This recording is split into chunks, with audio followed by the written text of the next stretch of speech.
Esto es Ondas Intangibles, el podcast para aprender a gestionar tus intangibles.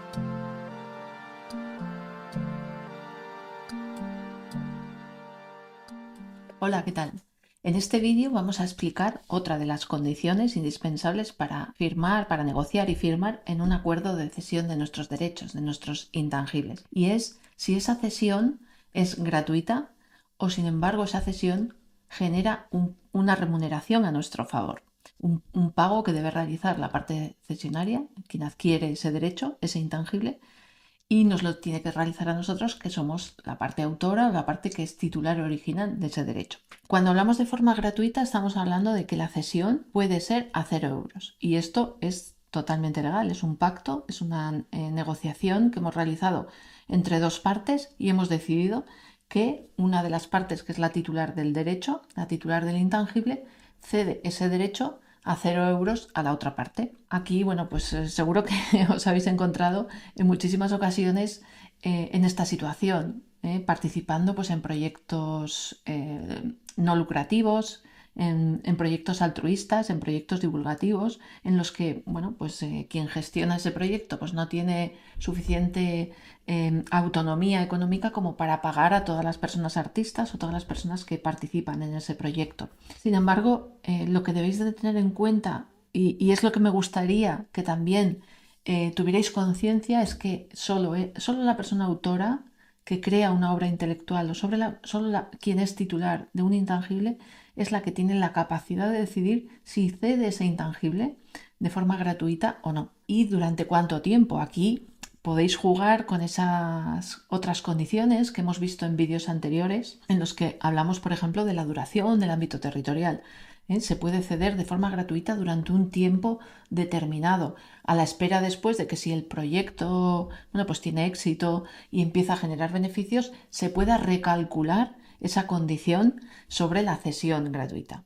Con lo cual, el resto de condiciones nos van a dar mucho juego en relación a esta cesión gratuita, que no tiene por qué ser definitiva ni aplicarse mientras duren todos los derechos, sino de una manera limitada en el tiempo y en el territorio y en cuanto al tipo de derechos también que podemos ceder, ¿no?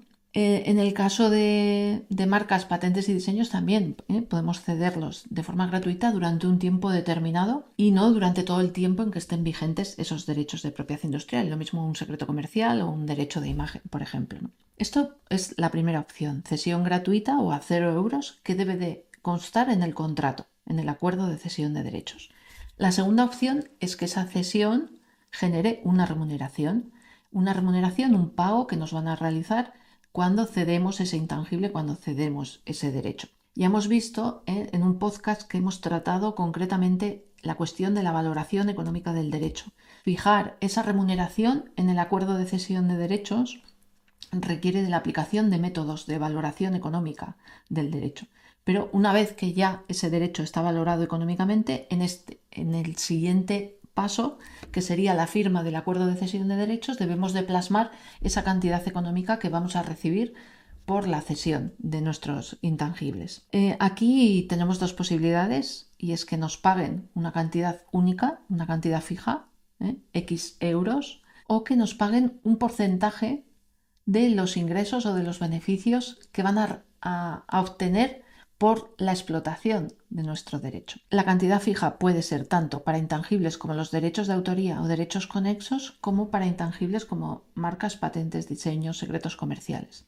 ¿Qué sucede? Pues que también debemos tener en cuenta las particularidades de cada una de las legislaciones. Y, por ejemplo, la Ley de Propiedad Intelectual habla de aplicar una cantidad fija en determinados tipos de creaciones. Por ejemplo, habla de que la persona autora que cede derechos sobre determinadas obras puede recibir una cantidad fija, una cantidad única por esa cesión de derechos. Y habla, por ejemplo, de obras científicas, de trabajos de ilustración que se van a aplicar en otro tipo de obras. Por ejemplo, una obra literaria que lleve una ilustración en la portada, o que alguien vaya a diseñar la portada de esa obra literaria, pues la persona ilustradora podría cobrar una cantidad fija por ese trabajo. Traducciones, ediciones a precios reducidos o creaciones, obras intelectuales que se integran en otras obras y que no son un elemento sustancial de esas obras. Por ejemplo, el prólogo de un libro, introducciones, etc. En estos casos, la ley de propiedad intelectual entiende que se pueda pagar a la persona autora con una cantidad fija, una cantidad única. En el resto de casos habla de remuneración proporcional.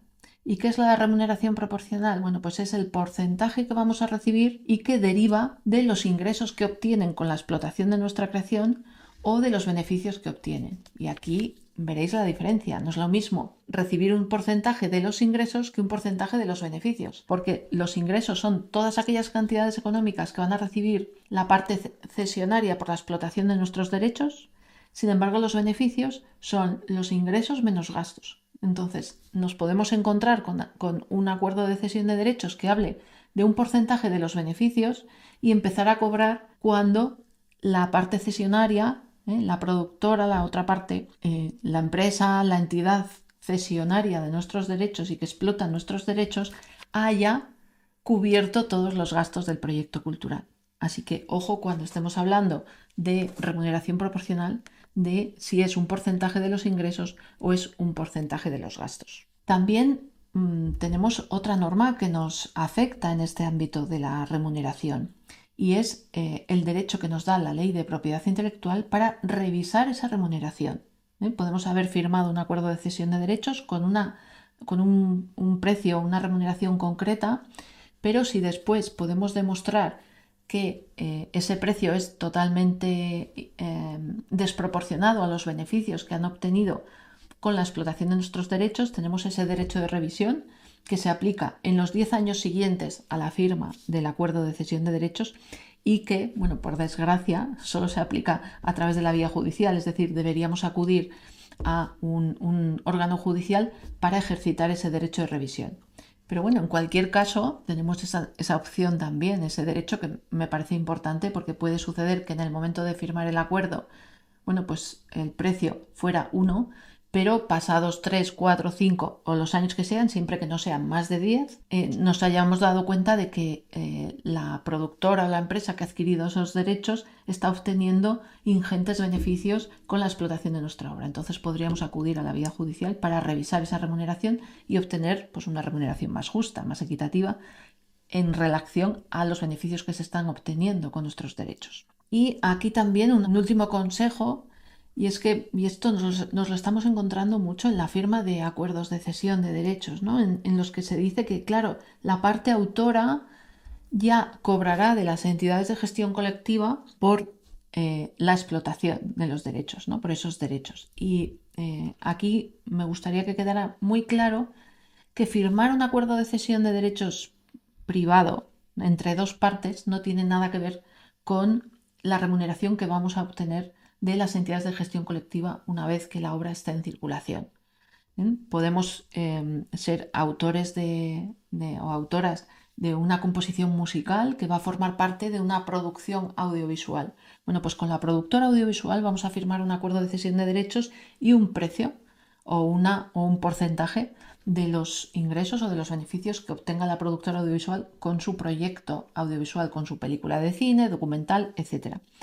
Una vez que la película está en el comercio y se puede ver en las teles y se puede ver en las plataformas digitales y se puede ver en una sala de cine o en un festival de cine, etc., entrarán las entidades de gestión a aplicar una licencia por el uso no exclusivo de esa película, de esa obra audiovisual, y cobrarán unas tarifas que después repartirán entre todas las partes autoras de esa producción audiovisual, incluida la composición musical, y por lo tanto a la parte autora de la música le corresponderá un porcentaje, pero es por la gestión de los derechos no exclusivos. Ese porcentaje es independiente y totalmente compatible con la cantidad que ha recibido la parte autora de la música de la productora audiovisual por la cesión de sus derechos exclusivos. Con lo cual podemos tener una remuneración fija o proporcional, un porcentaje proporcional, firmando un acuerdo de cesión de derechos exclusivos y después seguir recibiendo la cantidad que ha recaudado una entidad de gestión en ese proyecto concreto por el uso no exclusivo de los derechos, ¿no? O el uso no exclusivo de las creaciones intelectuales que hemos realizado, y es totalmente compatible. Y un detalle más, y es que podemos firmar un acuerdo de cesión de derechos con una duración y con un ámbito territorial determinado, y aunque ese acuerdo ya haya vencido porque ha pasado el plazo de vigencia del mismo, podemos seguir cobrando, podemos seguir obteniendo las remuneraciones pertinentes, porque muchas veces el pago del precio no se vincula a la vigencia del acuerdo, sino que se vincula a los ingresos o a los beneficios que obtiene ese derecho o esa creación que hemos cedido a terceros.